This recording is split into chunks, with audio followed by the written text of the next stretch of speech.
अस्सलामुअलैकुम, कैसे हैं आप लोग? सब खैरियत से? उम्मीद करता हूँ आप लोग सब खैरियत से होंगे। और मैं भी अल्लाह तबारक व तआला के फ़ज़ल व करम से, उसकी तौफ़ीक़ व इनायत से बिल्कुल ठीक हूँ।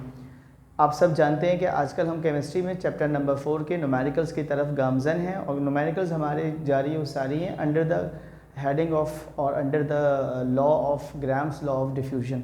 ग्राम लॉ ऑफ डिफ्यूजन जो है, ये दो गैसेस के दरमियान रेट ऑफ डिफ्यूजन की बात करता है। ठीक है, वो कहता है rate of diffusion of the given mass of the gas is inversely proportional to the square root of their density. ठीक, फिर हमने इसकी फॉर्मुलेशन की थी और हमने कहा था R1/R2 is equals to under root R2/√R1।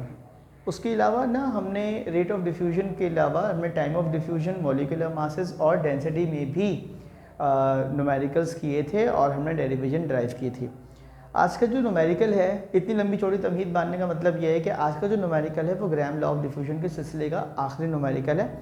कोई और न्यूमेरिकल समझ में आया, सामने आया, तो इंशाअल्लाहुल अज़ीज़ हम दोबारा इस सिलसिले को कंटिन्यू करेंगे, क्योंकि हमने इसके फ़ौरन बाद एक दूसरे लॉ को कवर करना है, वो है Dalton's law of partial pressure.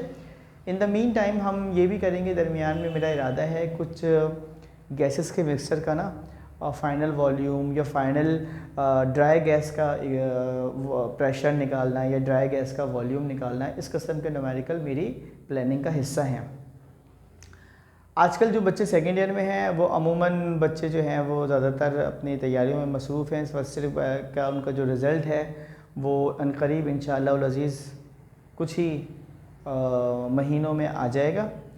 जहाँ तक ताल्लुक़ है इन दिनों में सेकेंड ईयर वालों को क्या करना चाहिए, तो मेरी इस पर भी एक वीडियो आने वाली है, इसमें मैं आपको ये बताऊँगा कि किस किस्म की यूनिवर्सिटीज़ में किस किस्म के बच्चे एडमिशन्स ले सकते हैं, या एडमिशन्स लेने के लिए इंजीनियरिंग और यूनिवर्सिटीज़ और मेडिकल यूनिवर्सिटीज़ में तरीक़ाकार क्या है, और कौन कौन सी जो यूनिवर्सिटीज़ हैं ख़ास तौर पर हमारे इस शहर में, जिसमें आप आसानी से तैयारी करके टेस्ट देकर ई-कैट और एम-डी-कैट का एडमिशन ले सकते हैं।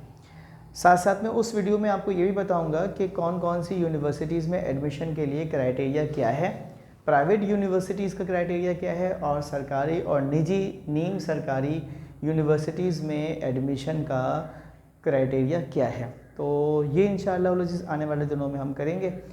आज का numerical gram law of diffusion के सिलसिले का आखिरी न्यूमेरिकल है अब तक का। उसके बाद हो सकता है मैं कोई आपकी जो टेक्स्ट बुक है उसकी या अपने बुक से या फिर कोई सॉल्व एग्जाम्पल निकाल के इंशाअल्लाह अज़ीज़ करवा दूँगा। ठीक है, आज का न्यूमेरिकल क्या, फर्स्ट ईयर केमिस्ट्री में मॉलिक्यूलर मास निकालने जा रहे हैं एक और गैस का। पहले हम अननोन गैस कहते थे, आज हम उसका नाम बी रख दिया, gas B. The rate of diffusion of gas A and B are 1 and 2 respectively, यानी गैस 1 ए का जो रेट ऑफ डिफ्यूजन है 1 है, वो बी का 2 है रिस्पेक्टिवली, यानी बिल तरतीब। The molecular mass of gas A is 64 AMU। Gas A का मोलिकुलर मास 64 AMU है। Find out the molecular mass of the gas B. हमने गैस बी का मोलिकुलर मास निकालना है। डेटा बनाया, RA लिखा हमने, rate of diffusion of gas A 1, gas B का 2, molecular mass of gas A का 64 AMU क्वेश्चन में गिवन था। बी का हमें मालूम करना है, तो MB is equal to question mark.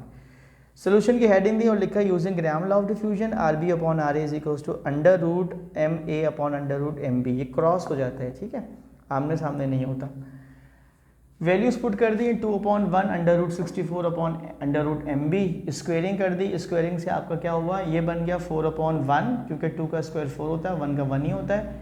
इस स्क्वायर से ये रूट की साइन कट गई, तो क्या बचा 64, ये भी कट गया क्योंकि होल हमने इसको स्क्वायर लिया हुआ है। तो बचा क्या हमारे पास, 4/1 is equal to 64/MB। Cross multiply किया तो बन गया 4MB is equal to 64। MB यानी molecular mass of gas B को सब्जेक्ट बनाऊंगा तो 64/4, और जब मैं 64 को 4 से डिवाइड कर दूंगा तो आंसर आ जाएगा हमारे पास 16 AMU। यही हमारा फाइनल आंसर है। इस पे पर हमारा न्यूमेरिकल ख़त्म हो जाता है। उम्मीद है आपको आज का न्यूमेरिकल समझ में आया होगा, आप इसके अच्छे से प्रैक्टिस करेंगे और दोस्तों के साथ शेयर करेंगे। अल्लाह ताला आपको कामयाबियाँ अता फरमाए। अल्लाह हाफ़िज़।